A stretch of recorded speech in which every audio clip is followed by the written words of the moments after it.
Well, it's my first turkey hunt of the year. I'm here in Alabama. We got on a couple gobbling turkeys this morning, but they won round one. We lost. That's usually how it goes.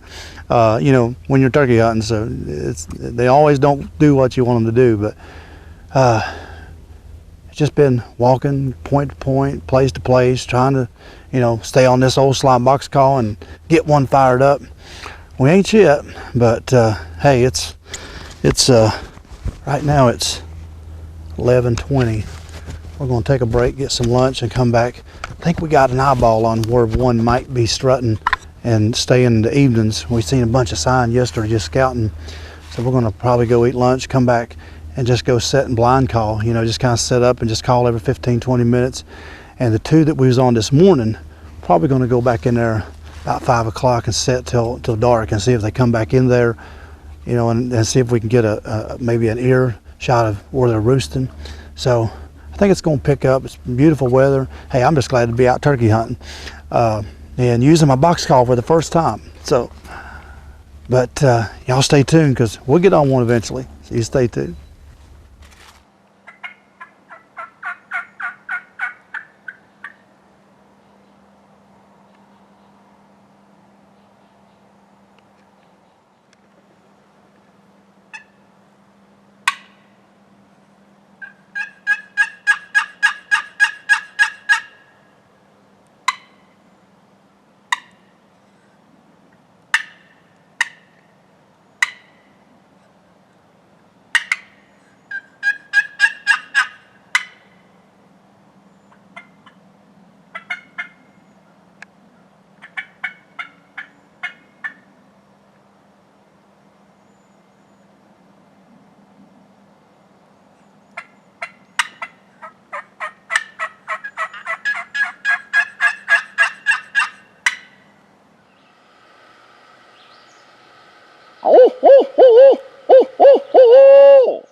All right, we're on the second day of Alabama hunt. It's been a slow day. This heat's kind of got, I think it's got everything just kind of shut up right now. It's hot, but you know, been seeing strutters out, you know, some other guys that's hunting this property, they've been seeing strutters out in these fields and stuff, and we haven't, but we're just kind of hunting these fields, these little food plots, thinking that, you know, since they ain't gobbling, maybe they'll come out in these open places and do some blind call and just set up.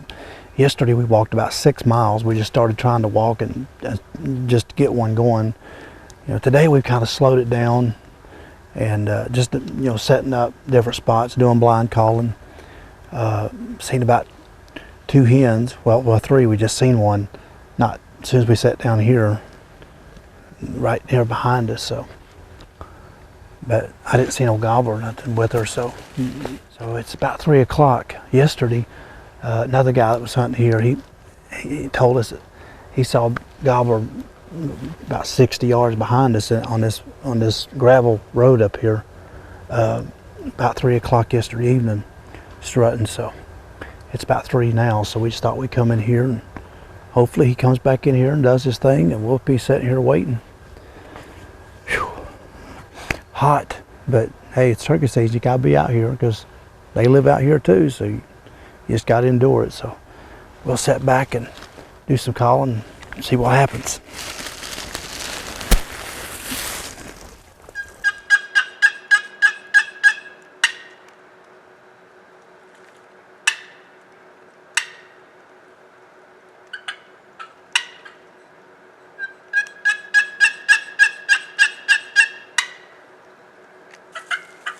Well, that was a rough week. I'm telling you. Just got back from Alabama a few days ago, and I tell you, we struggled all week like that. I mean, we walked our shoe heels off for the first 2 days I was there. We, you know, get in the truck, drive down the road, walk down a gravel road, call, I mean, go to another ridge, call, go down to another little field, call. I mean, we walked about 12 miles in about a 2-day period there, just trying to find a gobbler that will work. But it got hot. It got 85, 90 degrees, and it just shut everything down. We got on a couple of birds that we worked, and they just something happened. I don't know. They just went the other way, whether they had hens with them, or I know what the one you just heard that was across the river. He just wasn't going to fly across that river. It was we couldn't get across on the other side without a boat either, and we didn't have one. So it was just tough. With a barrier hang him up, or just something happened. So we hunted several days, and then what happened? Well, I came back without a turkey. But it won't be the first, and it won't be the last time that I went somewhere and spent money on gas and tags and all that just to come back without a turkey. But I made some new friends and got to hunt some new places and got to work a few birds, and that's memories. And come this winter and fall or summer when we're wishing we was out there turkey hunting, the memories will be there. And so it was successful, even though I didn't kill a turkey. And so we're going to talk about blind calling, and what I feel is the most productive way, in my experience, how blind calling works. Now, blind calling is a term that you're going to hear in turkey hunting, and this really refers to just setting up when turkeys ain't gobbling, because I know we all like them turkeys that just come screaming into a call. They fly off the roost and they just come screaming in, right? And we shoot them. Or you strike one up at 11, 12 o'clock in the day, and he just comes in double gobbling, triple gobbling, and man, and all of a sudden he's there in 30 minutes. So we all like that vision, and sometimes that happens. But a lot of times you're going to find them mornings where everything just shuts down. Like I said, for whatever reason, they're just going to shut down. So what do? Well, you got to change your strategy a little bit. And this is where blind calling comes in. So what I do is I will set up on known spots. So the guy that I was with, he knew the property real good. I said, where do turkeys historically like to be? Where do you see them a lot historically year after year? Well, here. And sure enough, we went to these places about the second evening there, and we just started looking, and we found sign. We found strut sign. We found droppings. We found scratching. I said, okay, we're going to sit here for the rest of the time. We're just going to blind call. We're going to go to different spots and just sit there. We'll sit there a little longer and just call. Now, like you just seen in the clip there, I had my mouth call going, my box call going, I had a slate call beside of me, trying to sound like 2 or 3 hens, and you're going to spots where turkeys just like to be anyway, whether they gobble or not, and you're just calling, sound like multiple hens, hoping that one will gobble, maybe 1 or 2 times, let you know he's coming, or he just sneaks in on you and comes in quiet.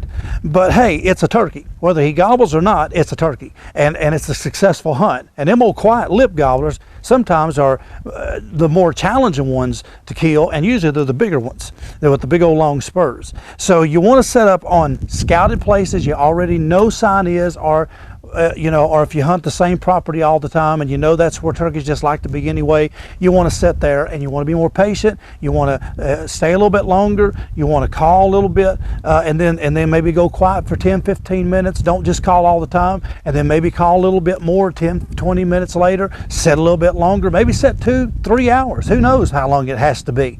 And if you don't hear nothing usually for me, after about an hour and a half, if I ain't seen nothing, ain't heard nothing, I'll usually get up and go somewhere else to another spot where, that's a good sign and historically turkeys are, and I'll sit there and do the same thing over. And I may do that all day long. But there has been times when I've seen turkeys slip right in on me, never say a word, but hey, you killed a turkey, and you might save your whole season that way. So blind calling is just going to a spot where turkeys are not gobbling. You're going in blind, and you're sitting there calling, sounding like multiple hens. That's what I like to do. Now, you don't have to sound like multiple hens. You can sound like one hen if you want, but I've just always sounded like multiple hens because I've just had better success that way. So you may want to give that a try this turkey season, and I'll tell you what, a lot of times it'll get them old tight-lipped gobblers to come in and check you out and in the gun range, and you just be patient long enough, and you'll put one on the ground and be carrying them out when everybody else, wherever you're at, saying, well, turkeys ain't gobbling today, ain't nobody killing nothing, and then you got one in the back of the truck. That's a good feeling. So do that blind calling this spring when turkeys are tight-lipped, and it will work for you. Make sure to subscribe to this channel. Just hit that subscribe button down in the corner. I'd really appreciate it. And also come over to my Facebook page. Just click on the link in the description and like and follow me there. Check check out springfevercustomcalls.com, where you can check out my Signature Series box call. You know, the feedback I've been getting from people that has already bought it this year, I've got 100% feedback. Everybody says it's one of the best box calls they've ran, and I really appreciate all those that has bought it so far. But also check out their slate calls, their copper calls, friction calls, the mouth calls, all the great calls there. I know you won't be disappointed. And hey, we're going to get out here in about 3 or 4 days and do some scouting on some new properties, and hopefully by next weekend be ready to get an old Virginia bird down. So hope you stay safe this week, and just use some precaution when you're out there and about, because we sure don't want you getting sick during turkey season. See you in the next video.